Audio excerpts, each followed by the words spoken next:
All right. All right. Well, it's going to look a little bit different today because I'm the one up in front. My sidekick is not here with me this morning. So you guys are just going to have to deal with it. You have me the whole time. Um, we are going to make subtle changes to the team meeting. So subtle changes look like this.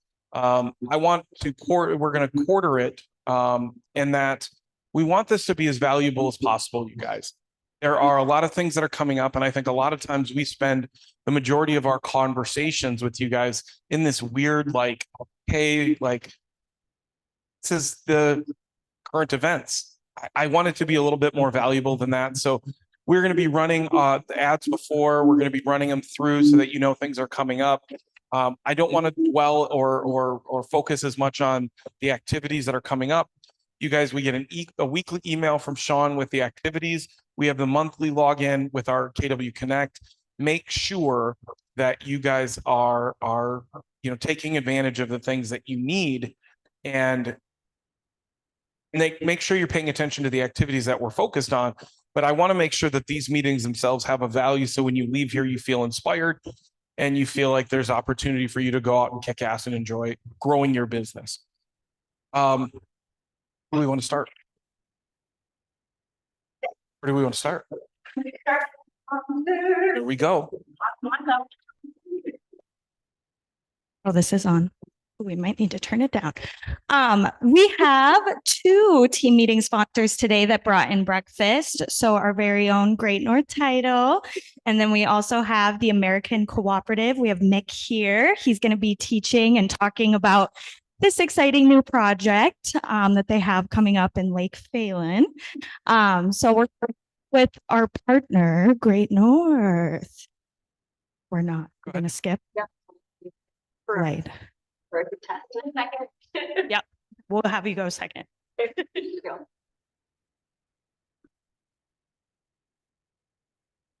close your eyes.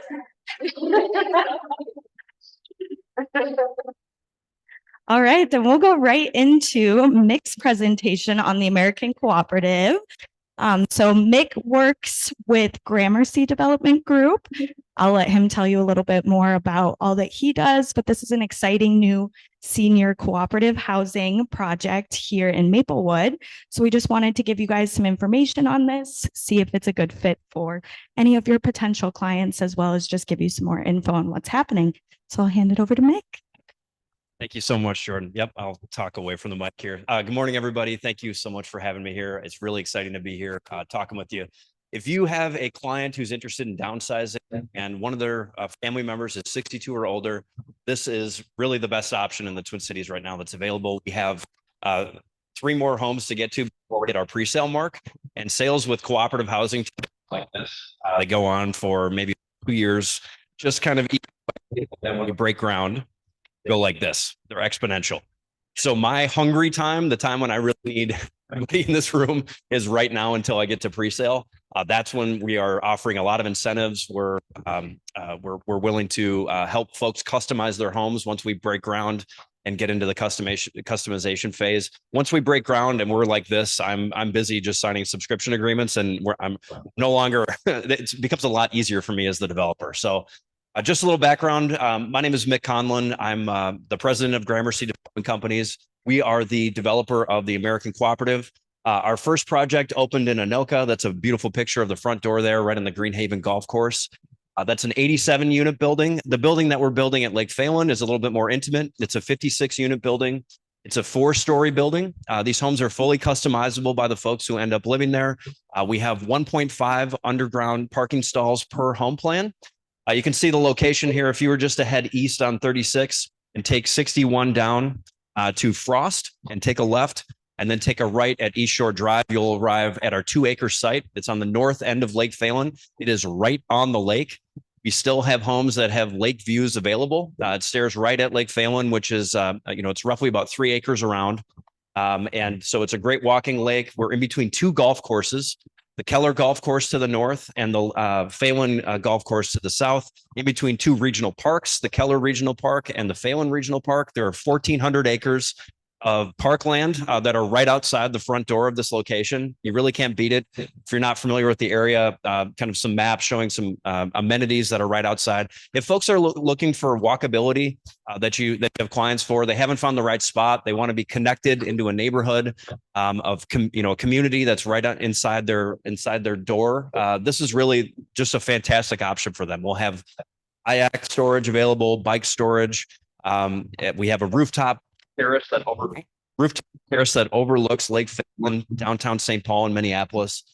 It is going to be a whole new lifestyle for these folks that are coming from single family living. Thank you. Here's a fantastic trail. This is actually connected to a chain of 5 lakes. There's a 7-mile boardwalk system that starts right at our front door.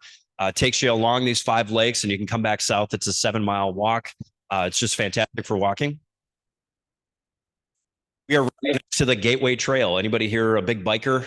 You can catch the Gateway Trail and ride it all the way out to Stillwater. So we have folks who have e-bikes who are going to do this. We have a very active crew of folks at it's an independent living building. So we have folks who will utilize this trail right outside our front door. Here's a picture of our building itself. So I'll just point here. This is Frost. This is East Shore Drive. If you park right outside our site today, you would drive over there. You'd see it's a large mound of trees and dirt. First thing we'll do is we'll tear that out. The finished floor elevation, first floor will be right at where that hill is. So we will be 20 feet off the ground, even at first floor. Again, imagine the views looking out to the lake. You're on the 3rd, 4th floor. You're 60 feet up in the air, and you're staring right at the lake. We're nestled in between the Shores of Lake Phalen Assisted Living Building and a couple apartment buildings that are just to our west there. As you look further west on that slide, that's all parkland. Further south is all lake. To the east is single family homes that will never be redeveloped. They'll be there forever. So I'll talk a little bit about cooperative living. Maybe you haven't had a lot of experience with it. Go ahead, Jordan. So a couple key concepts to just know. In Minnesota, most of the cooperatives that you'll see are limited equity. If you're familiar with New York housing, most of them are market rate housing. They buy and sell just like you would a condo. You list them, sell for whatever the market will bear. In a limited equity cooperative, these share prices appreciate at 4% per year. Compounded. So it's a fixed return that you get as an owner of this. That works really well for seniors. They like the predictability of that. They like knowing if they pass away, what their family will ultimately be able to sell this home for. They don't like the idea of market rate co-ops work really well in cities like New York. Here, they haven't really taken off, but limited equity cooperatives for seniors are a really hot item. If you were to go out today and try to look for are any of these for sale, you are not going to find them because all of them sell on a wait list. Wait list is maintained at the building and it's managed by the owner the manager of the building. So your crack at this as folks working in the area is when a building is being built, because you will probably you may help someone sell their house to move into one of these buildings, but you won't earn a commission on the purchase of one of these because they all get handled by the manager. That's essentially how it works. You own a share versus a deed. So we're all familiar with how single family homes are bought and sold. Here we form a corporation, and the corporation actually owns the building. It owns the real estate. It owns all of the fixtures and finishes within the home plan itself. I'll get into that again in a second. And when you purchase a share, you become an owner of that company. So there'll be 56 shares within the building, and each owner will own a share. So the total cost to build a building, I'll just explain this here. We have shares, which really think of that as your equity as you're purchasing into a cooperative. Share really constitutes your equity. The remaining balance of the cost to build that building is rolled into a master mortgage, and the master mortgage is held by the cooperative. So instead of having each member go out and get an individual mortgage, cooperative holds that, and members pay towards it as part of their monthly fee. So your obligation as an owner is the share price. And then once you move in, you have a monthly fee. So I'll just summarize here. Purchasing a co-op means you're purchasing a share in a not-for-profit company called the American Cooperative Lake Phalen. You become an owner with your fellow neighbors. Cooperative owns everything within the building and within the home plan that's brought by the member themselves. So in other words, the fixtures are owned by the cooperative, the flooring is owned by the cooperative, the windows are owned by the cooperative. If any of those items ever break, The member's not responsible for that. So for seniors, this is like a really big thing. No longer have to have home maintenance. It's one thing to just say that. It's another thing to be able to just pick up the phone and say, my refrigerator doesn't work anymore. I'm in Arizona. Please come fix it. They love this. And once they understand that, the monthly fee covers them, it's really a home maintenance plan. Really, really get into that. The building has a board of directors of folks who live within the building, and it's democratically controlled, right? There's no landlord who's involved. Ebenezer will manage this building for us. They manage it on behalf of the members who actually live there. And when you sell, you get your share price back, your equity. Your equity appreciates at 4% per year compounded. So you do the simple math about how long you live there, and that's what your sale price is going to be when you move on. So why do people like this? The number one thing is community. Community enhances people's quality of life, and they live longer, better lives. Okay. For seniors, they flourish when they get in this environment. In the middle of winter in February, when they would have been sitting in their single family home or their townhouse or their HOA that they live in, and they can't connect with anybody because there's 3 feet of snow outside, just walk downstairs. They have a cup of coffee, chat with people. They get into clubs. These people, they play cards. One gentleman said, I never see my wife anymore because she's downstairs playing cards with her group of friends that she just made. This builds the quality of life that they have, and they really enjoy it. Number 2, they don't have to worry about home maintenance anymore. That's a really big piece. They spend so much time worrying about these things that they have to fix in their home, and it's an incredible lift off their shoulder when they don't have to deal with it anymore. And number 3, home ownership. These are all owner occupied. You can't sublet these. You can't Airbnb them. That gives them a good sense of security. As they're walking around the building, it's their fellow owners, and they have that pride of ownership that they built their entire lives. And now they can translate it into downsizing. Go ahead. So why does this work? People really love the 4% appreciation. It begins at groundbreaking. So even as the building is being built, you are earning 4% on your share price that you paid. The master mortgage is 40 years. It's federally insured, just like a VA loan. This is a federally insured master mortgage. So the federal government steps in and says, I will insure the co-op against default. And so our lender, Colliers, gives us a fantastic rate, and they amortize the loan out for 40 years, which means the payments are lower. Have the same tax treatment as a single family home. So if you itemize your taxes, they might have concerns about that. It's the same thing. You can do the same thing here. You can own it the same way. If you want to put it into a transfer on death deed, you can do that. If you want to own it as part of a trust, you can do that as well. Home pricing, let's talk about the monthly fee. When you look at this monthly fee, and you can see us listed on the MLS, you will see that this monthly fee is a lot higher than what you're accustomed to. Why is that? Because if you were to take all of the costs of living in a single family home, right? If one of your buyers downsized to Maplewood and bought a $304,000 home in Maplewood, which is the median sales price in that city, all of these costs would be there, save the management, which is not a big part of the expense. So it includes your master mortgage, your real estate taxes, professional management. As I mentioned, we have a manager on duty. We have a maintenance person who's there to take care of all the cooperative property. We have a cleaning person, general liability insurance policy. All of your utilities are included except for electric, which is sub-metered. So you don't have to write all these separate bills, your water, sewer, trash, your Wi-Fi, your cable, your heat. And then we build in reserves. The co-op is responsible for replacing everything within the building. So we plan for everything to break, and we build that into the monthly fee. So you have that taken care of. And the important thing to know about this with reserves is we don't do assessments in cooperatives, so they will never get an assessment bill saying, "Hey, we just had this huge issue with the roof, and now you need to pay up."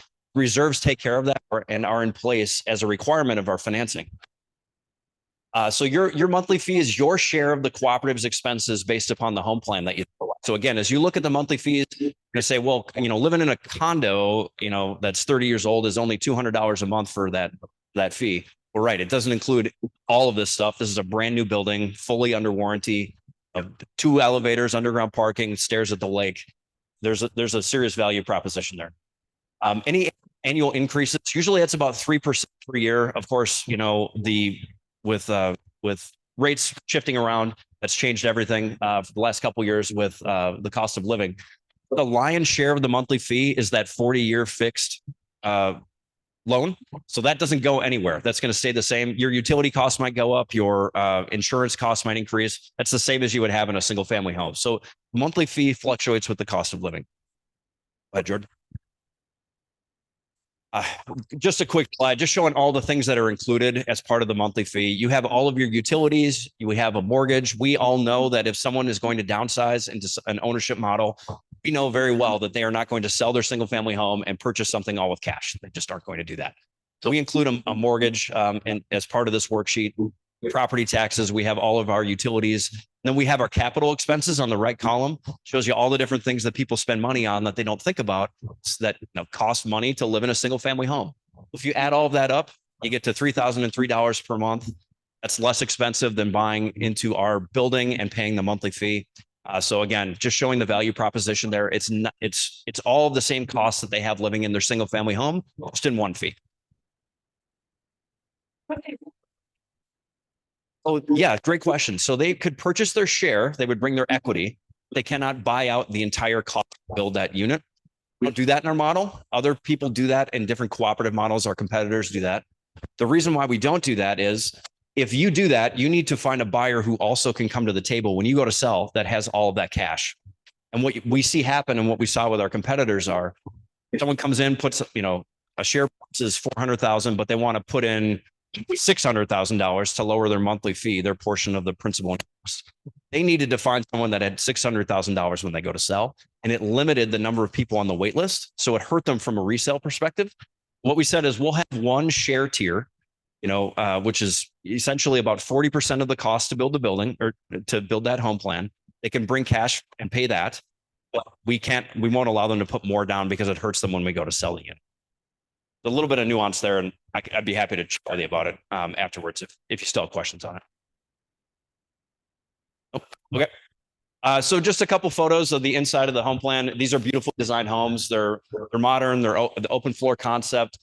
All of our home plans have at least 2 bedrooms. Most of them have a 2-bedroom with a den.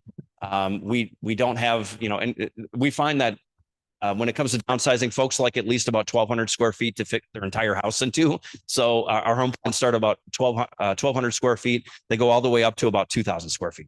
Go ahead, Jordan. So just some interior shots. We're building in Anoka. Our building in Maplewood is going to look very similar to this. It's very modern. It's meant to look like a boutique hotel. A picture of the mailroom there. A lot of folks like to hang out there and spend a little bit of time chatting with people as they're going in between. A shot of our billiards room and our club room. Again, very modern, very intimate. Think boutique hotel. If you have folks who are interested in the design side of it, you really can't get much better than this. Image of our outside. Again, we have a 4-story building. We have a terrace that sits right on East Shore Drive, 20 feet off of the street level. 5th floor terrace overlooking the lake. So it's going to be phenomenal views of downtown St. Paul and Minneapolis. Just a quick note on sound. This will be the number one thing as you're talking to people about downsizing into a multifamily building. This is one of the biggest things about it. We have spent a lot of time designing around sound. We have, I could take you through this entire diagram, but essentially, go ahead to the next slide, Jordan. So what we build is a double wall system with an air gap. It's the best design you could do in wood frame construction. And as far as attenuating sound down, we stagger the studs so that outlets aren't next to each other. We go ahead to the next slide. We have insulation in between the actual walls within the unit itself. You walk into these home plans after they're built and they're silent. I go into our building in Anoka and I ask, it's the first question I ask, how's the sound? Because I always want to know if we can improve. Everybody says, you know what, I heard a dog bark today, but that's been about it. So our residents are very, very happy about the sound. Timeline. So I know I'm trying to be cognizant of interrupting your meeting here today, but so today we are doing pre-sales now. We are roughly about we're 3 home plans away from being able to break ground. So our financing process, we apply for that. HUD takes a look at it. That package takes about 90 days to turn around, and we're submitting for that this week. So we will end up breaking ground in roughly about 90 days. Home selection. They come in, they meet with us. You, obviously, if you refer them over, that's perfectly fine. If you want to come out to our sales office, or if you want to meet with our team as well, that's perfectly fine. In the past, we have just done it as a, hey, I'm sending my buyer to you, and that's kind of how that's been done. There's a $5,000 payment that essentially goes hard in 10 days after they get a chance to review the legal documents, just like you'd have in any other HOA or townhome association.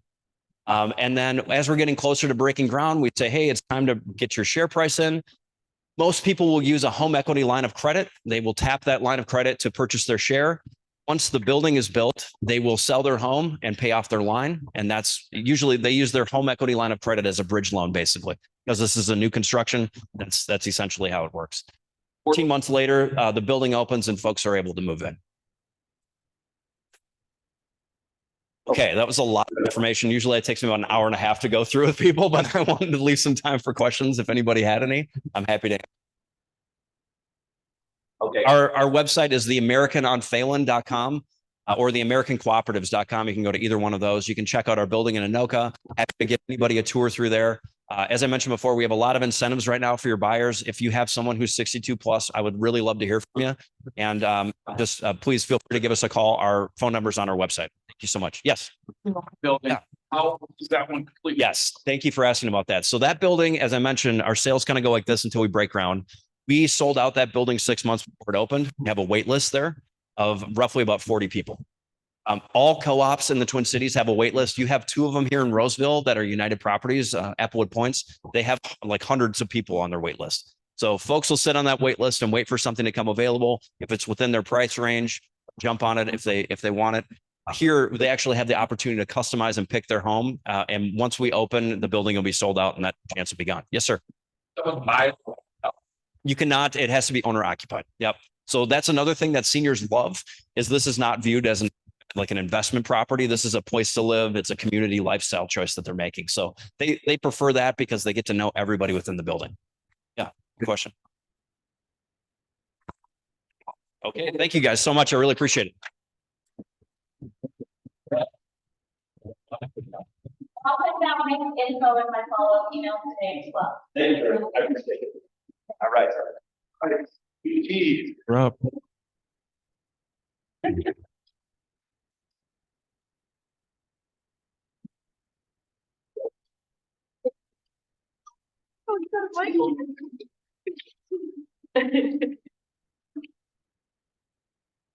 Perfect. Thanks, Jordan. Hello, everyone. We are Great North Title, and we actually have Mike's entire team here today. So that is exciting. We have lovely Mike that you probably see on a day-to-day basis. And then we also have Heather in the corner. There she is the admin scheduler. Jackie, you'll be seeing a little bit more of her and a little bit as well. And Amanda, she is in the lovely red in the corner. She is the seller processor. And then and myself. So that is kind of an overview of Team Mike. So here's what we're going to do. Thanks to Raina, it kind of sparked my interest more of a game show setting for today's meeting. I want to try and engage you guys. You guys probably don't up here and listen to me talk for 10, 15 minutes. Let's do something fun. Oh, yeah. So let's first get Mike and Jackie up here. Come on down.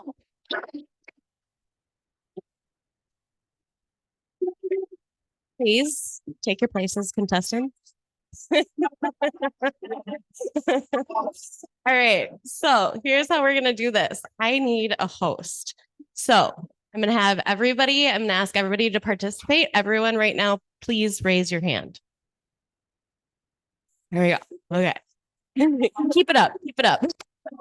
If you have used Great North Title for a transaction at least twice, put your hand down. Okay, it's okay. Keep them up. Keep them up. If you have had at least 5 conversations with Mike Barsness, put your hand down. Okay, that's okay. If you have had at least 5 conversations with Britt, put your hands down. We have one left, Jean. All right, Jean, you are the host of Title Field. I won't make you stand up here. So it's very simple. Here are your questions. The answers are on the back. So I'm going to hand this over to you. So you will ask the question that is on the note card. And then whoever dings in first, Mike or Jackie, and you're the decision maker. So whoever dings in first is the person that gets to answer that question. Okay. And I'm going to be keeping track on the whiteboard behind you. Jackie and Mike, there are rules to this. So I'm going to need one hand behind your back. I'm going to need one hand on the table flat, right next to the buzzer. Okay. And Jean is a surprise host. So please give her grace at determining who is the first person to ring in their buzzer. So let's begin Title Feud. Jen, what is the best title company in the Twin Cities? What was that? What? What was your answer? Just let me hear it louder. And. All right, North Title. Oh.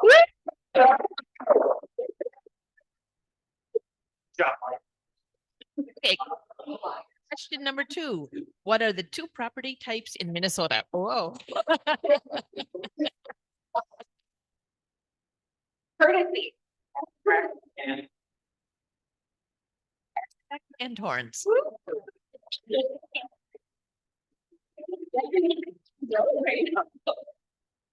Okay, question number 3. If I am entitled by myself, and I am married, does my spouse need to sign? Yeah. Yes. Yes is the answer. You know, I still have to sign. When you hold the card, the answers are on the back. What did you do? You don't need to be Peter's. Not. Right, next question. What must be filed at closing if there's a well on a property that is not of record? Well, disclosure. Ooh. Determined. You actually got that line?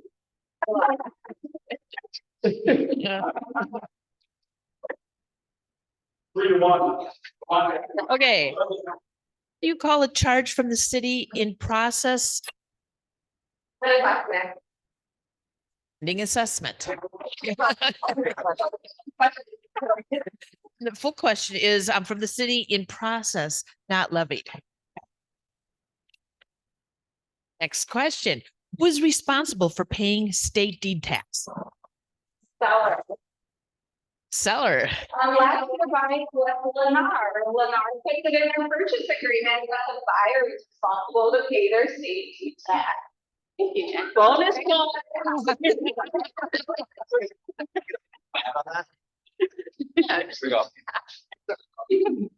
Hey, how should you take title with your significant other to avoid? Jackie, Joint tenant. joint tenants. What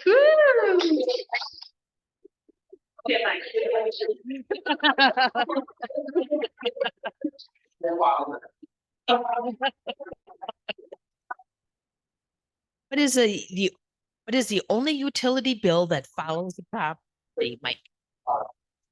City water. Electric and other utilities.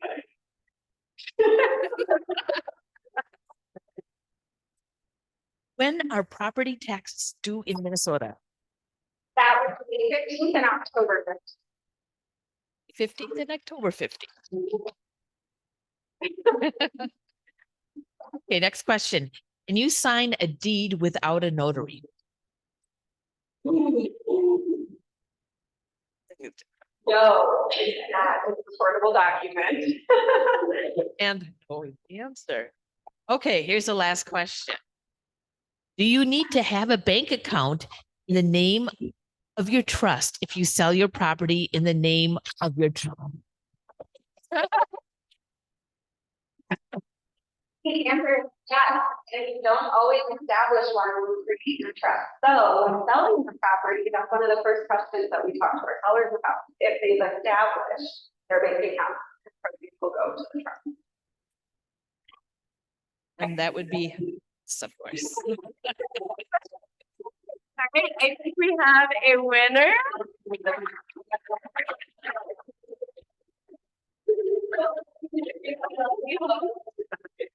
Beautiful. Good job, guys. Good job. I like that. I like to see that feisty side, Jackie.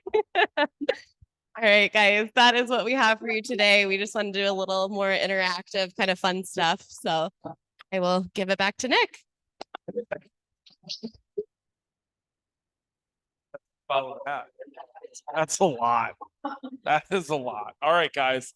Where are we at now, Jordy? Business with your broker. I see her up there. Her eyes just lit up. Ladies and gentlemen, Lynn, you are on.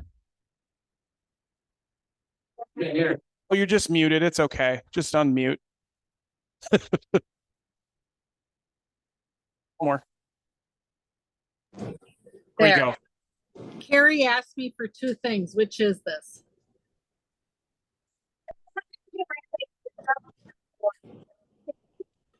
You know what? You can do whatever you want. This is your time. Ah, all right. My husband's laughing.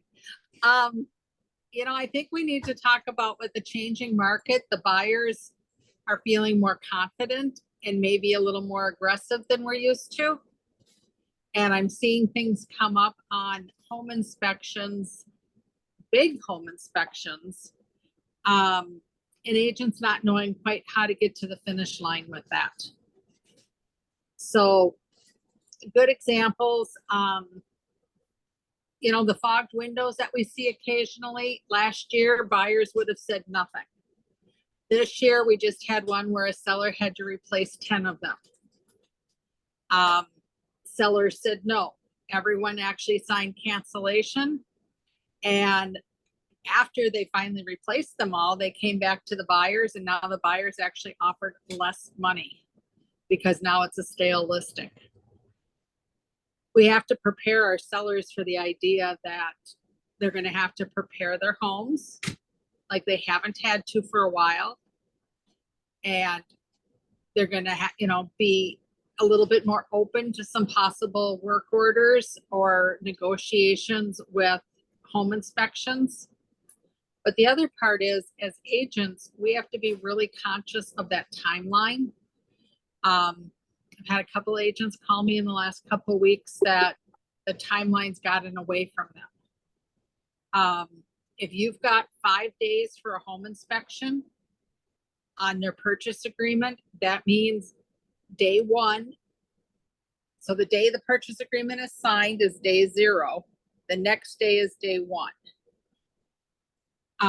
It'll feel like 6 days, but it's 5 days. And then at the end of that 5 days, if you've got a buyer who sent over an amendment and the seller hasn't signed it, and you don't sign cancellation, the buyer bought the house as is. If the buyer really doesn't want to purchase the home without those repairs, then they have to send over a cancellation. You can't just assume that if you sent the amendment that now it's in the buyer's court. When that timeline's done, it's done. And you don't want to be the agent that hasn't made sure your buyer's aware of this.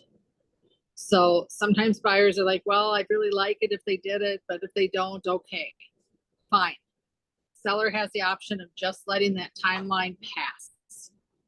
I'm sure we've all worked with sellers and buyers on both sides that aren't as receptive or as quick at responding as we think they should be. It literally could be a seller's decision not to respond in a quick manner.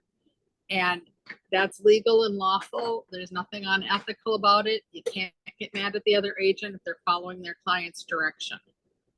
So at the end, that inspection period, the number of days you put in there, you have to have the inspection completed. Buyer has to have time to absorb it, decide what they need or don't need. If you're going to send over an amendment, that has to be totally negotiated out and signed by both parties in that same inspection time period. If you lose track of your days or it extends out, buyer bought the house as is, or you need to send over a cancellation. The only way to get your buyer's earnest money back is if it's cancellation sent over in that time period. Any questions? I feel like I'm talking to an empty room. No, I promise you're not. Oop, that was loud as hail. I promise you're not. There's a gang of people here today. Okay. So did everyone realize how the timing of that plays out? I think they do. Timing, guys? We're nodding. This is a very interactive group this morning.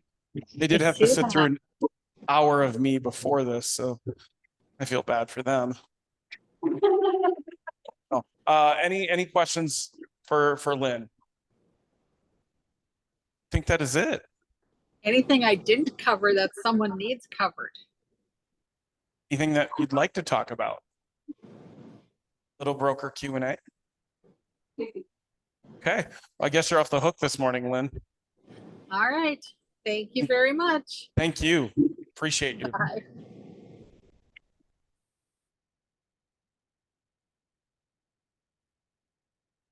All right. Bucket fills. Where are we at this week? Where are bucket fills?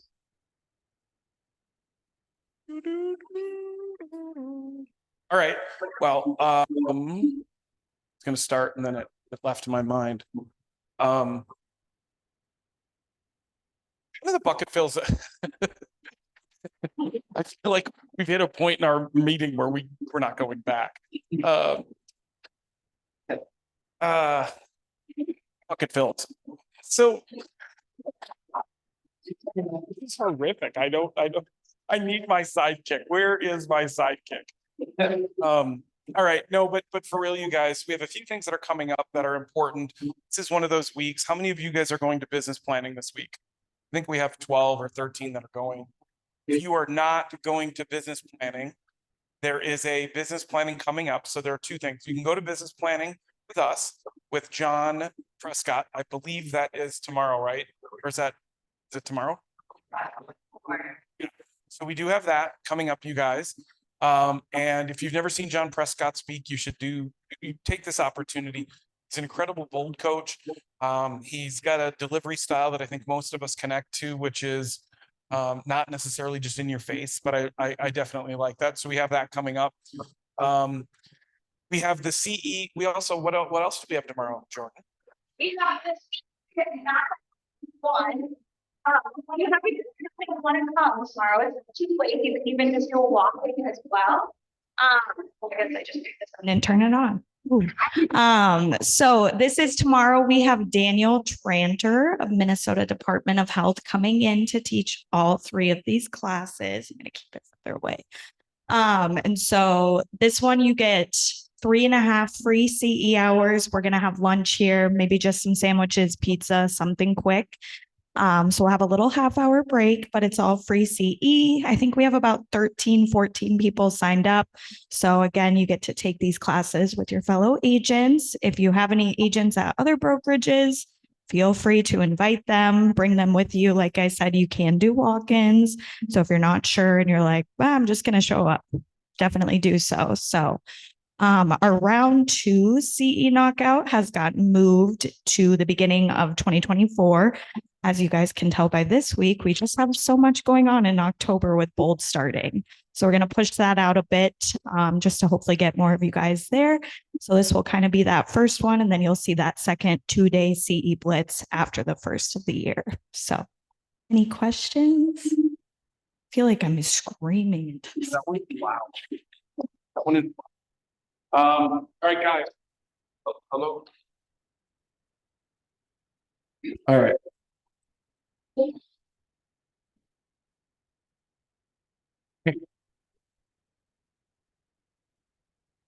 This is not working right today. All right, back to the show, I guess. All right, so one of the things that we're going to do in this part of the meeting going forward is breaking them out into quadrants, and this is going to be the quadrant in which usually you're going to have an agent share a little bit about their business. We're going to have panels at this time. Today, I want to talk a little bit about and get your feedback on some of the things that are working. One of the things that we're uncertain about right now is what engagement really looks like. We talked about this morning in the MREA class this morning, or the MREA workshop. But let me ask you, I mean, some of the things that you're doing right now, you're not having the same results that you would typically have, or maybe that you're accustomed to. Not quitting is key to this, right? So what are some of the things that you're doing right now to engage audience, whether it's buyers or sellers, whether it is young or old? What are you doing right now to stay in engagement, knowing that people, by and large, aren't out in the same mass as they were to buy, or for that matter, to sell? What are you doing right now? Stay in communication conversation with them. Anybody? How many of you have thrown up? Go ahead, Mark. I have the same thing in agency, right? I'm calling everybody in my sphere, people I haven't talked to. But I'm just calling to see how they're doing. There's a lot going on in the world. People are sad in many cases, right? I'm just calling to see how they're doing. I'm getting in touch with everybody that I've talked to, the ladies I haven't talked to in a couple of years. Just to see how they're doing. What's their day like? How's their family doing? It's a simple conversation. And then from there, I'll follow up again and again and again. But I'm just going back to old school stuff that I had in a couple of years, because the last couple of years we didn't do anything. So that's exactly what I'm doing. Just having conversation. Appreciate that. What Mark had said, if you guys didn't hear, is that he's just doing what worked before, right? Which is getting in communication with people. A lot of times I think we put a barrier between ourselves and the people we want to do business with, because we feel like we don't know what to ask them, or we don't know how to be a valuable resource. It starts with, for those of you that were in MREA this morning, it starts with know me.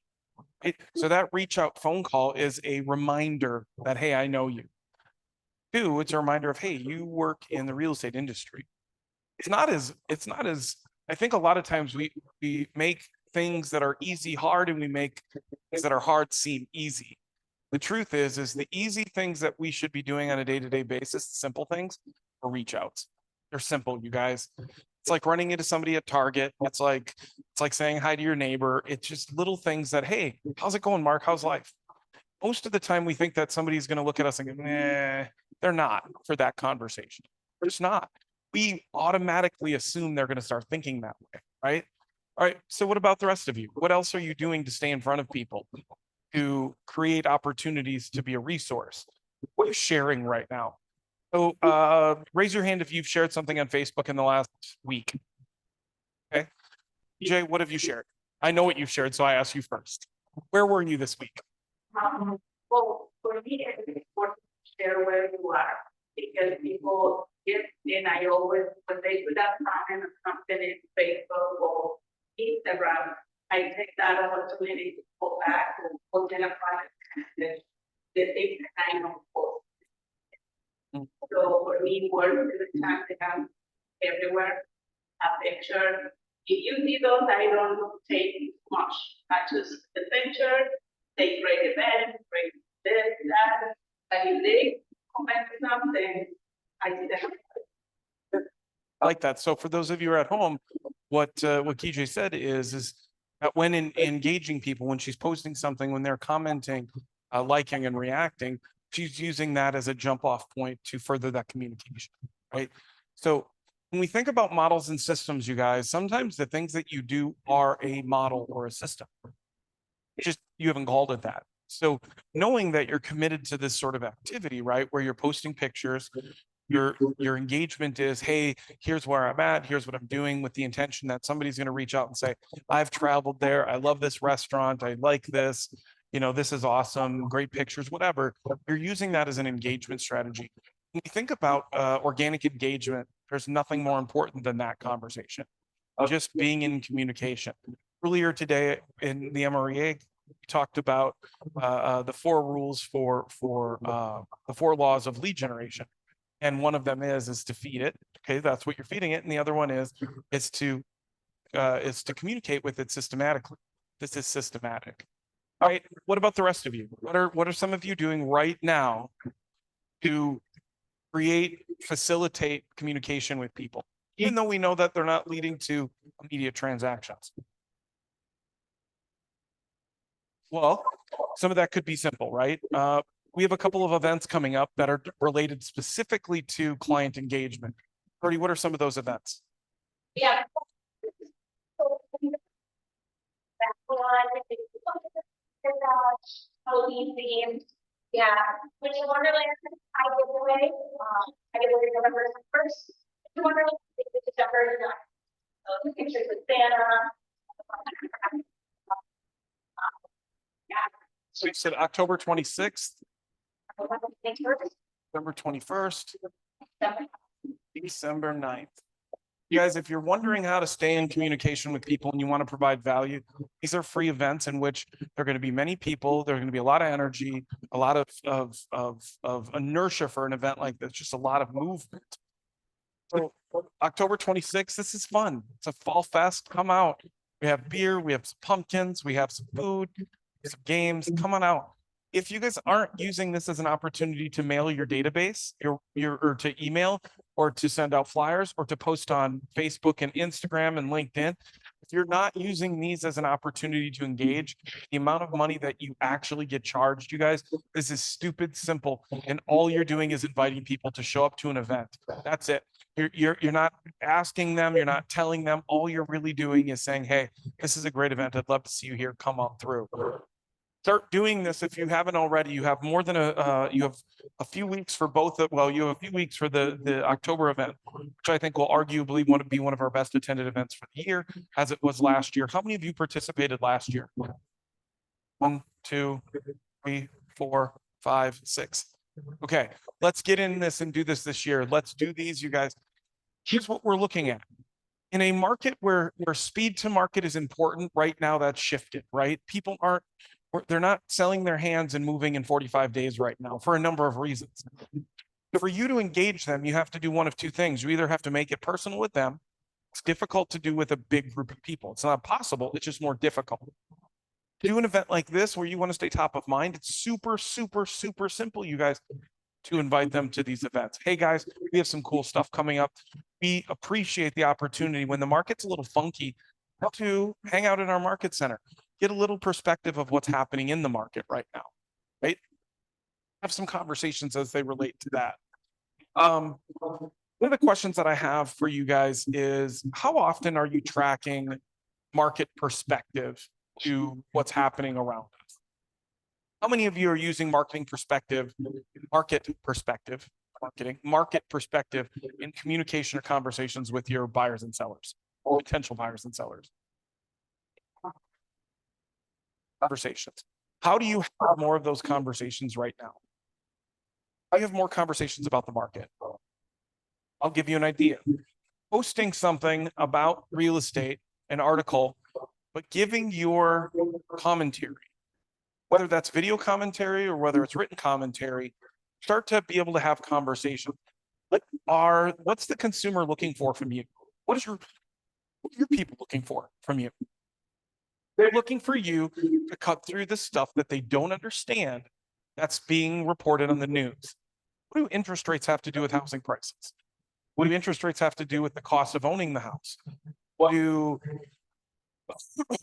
interest rates have to do with demand right now? Are we at a different time in real estate than we've ever been before? This is a weird time. There's some conflicting information here that makes it hard for the consumer. If it makes it hard for you to understand, it makes it harder for them to understand because they don't have context.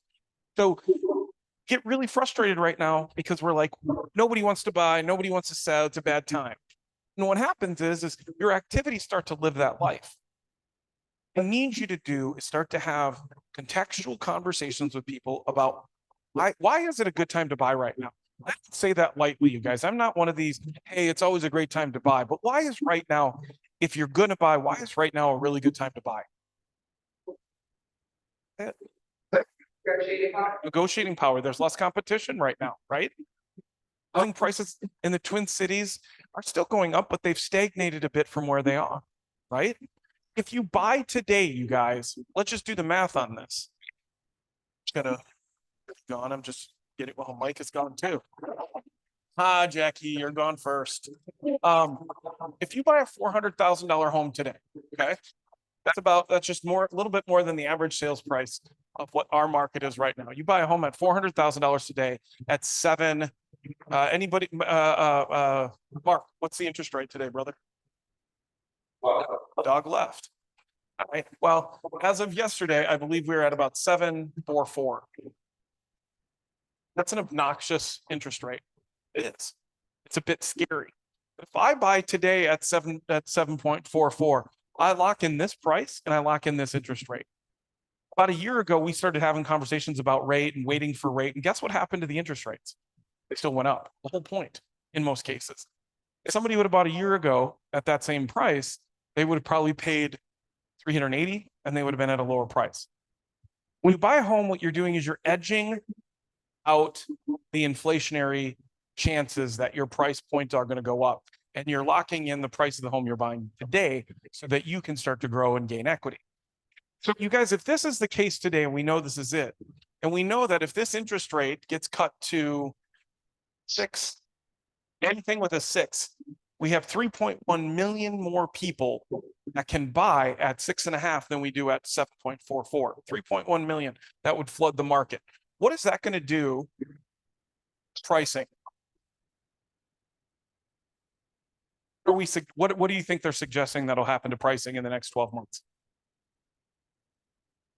It's going to go up because you have 3.1 million people who now have the ability to buy. This number is going to go up. Does anybody have any idea what the National Association and what our local Minnesota Association is suggesting what we're going to get in terms of where pricing is going to go up in the next 12 months? It's an obnoxious number. What is the appreciation rate in the next 12 months?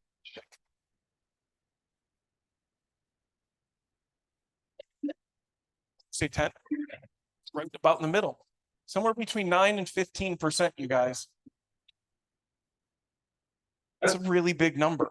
That's a really life-changing number for a lot of us. Why is it life-changing? Well, it causes some other problems down the road as I can see it in terms of affordability. But in terms of what you guys are going to face in the next 18 months, you figure even at, let's just figure 10%. This house is now worth $440,000. Your interest rate has come down and now you get to refinance at say 6.5, which still seems high. You can still refinance. My point to you is this: if you're having conversations right now with buyers and they're thinking about waiting because they want to wait for interest rates can always come down and they can always refinance. I hate to say this because I hate this terminology. Marry the house, date the rate. Okay. I hate the way that it's said. I just hate it. It sounds cheesy. But there is some viable truth to this, right? Is that if they waited until next year to buy this house at 440 and interest rates were in fluctuation, and even if they were down, they now owe as principal capital into that house $440,000. That price doesn't change for them, right? They bought it at 440. They're going to pay 440 plus their interest. Interest is going to be variable. So here's the conversation and perspective you have today to have with your buyers and potentially, arguably, even sellers. As well, sellers might say, well, Nick, I could wait a year and go up 440. You could. Well, how does that change why you intended to move, right? Ask yourself that question more consistently. What is the desire to move? What is that connected to? So we can get to this. If I'm a buyer right now in this market and I'm considering it and I can buy today and afford to buy at 400 at today's interest rates, if I can qualify, I'm buying that house today. Because I know that next year, even on the low end, that home is going to be worth somewhere in the neighborhood of $40,000 more. I can't change that. They can always refinance. Now, let's just take a show of hands. How many of you believe that interest rates will come down? Now, here's the other question. We talk to people about that. Talk to them about interest rates. Talk to them honestly about it. I don't know what interest rates are going to do. Every single morning or a couple mornings a week, I wake up and I read the Financial Times, I read the Wall Street Journal, or I listen to a podcast on the economics. My goal for them is to give them contextual resource information so they know that I don't have a crystal ball. I do, however, know that history would tell me that in an election year, interest rates go down. Why do interest rates go down in an election year? Because the sitting administration wants to stay in power. So they are going to do everything they can administratively. In this case, they're going to push the Fed to lower the interest rates. Why do we know that this is going to happen? One, history, and two, we have a lead up to this. Why do you think there's going to be another interest rate hike in the fourth quarter?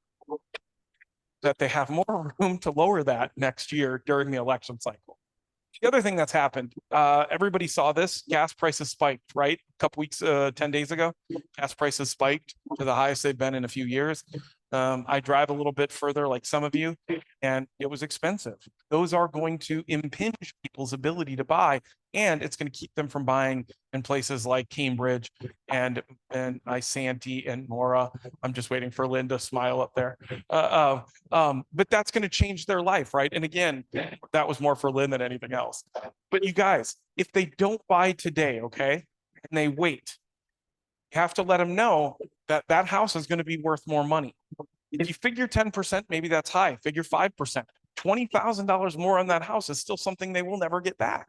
Right? They'll never be able to bridge that gap. They will be able to do this. So we talk to them about interest rates. You guys make it very clear. Interest rates are variable based on the economy, and the economy has pitches. So do I know that interest rates are going to come down? For sure. No. Do I know that historically that we can prove that in an election year they do this, that the Fed is getting to a roller coaster fever pitch so that they can come down from the top, and the Biden administration, regardless of politics, can say, hey, we did this with the anticipation that voters will vote for them for that. That's going to be a truth. Do I think that interest rates will come down to 6.5? I do. Here's why. If you look at the margin in interest rates right now, this is the amount of money that they make above the rate set by the Fed. That margin is, historically, we're aiming for about 1.4%. That number today, you guys, is obnoxious. And it continues to be obnoxious because investors in long-term bonds aren't sure of whether or not the Fed is going to continue to raise rates. How does that impact the investors? Does anybody know? Makes their buying power low, right? Because you're buying at a higher interest rate, you're buying, and people want to get that return, so they tend to buy those. That's why the Fed is saying we're pushing these up. Interest rates, you guys, should come down. If this was this rate, right now, interest rates should be probably legitimately, should be closer to about 6.75 as a legitimate rate in a historical market.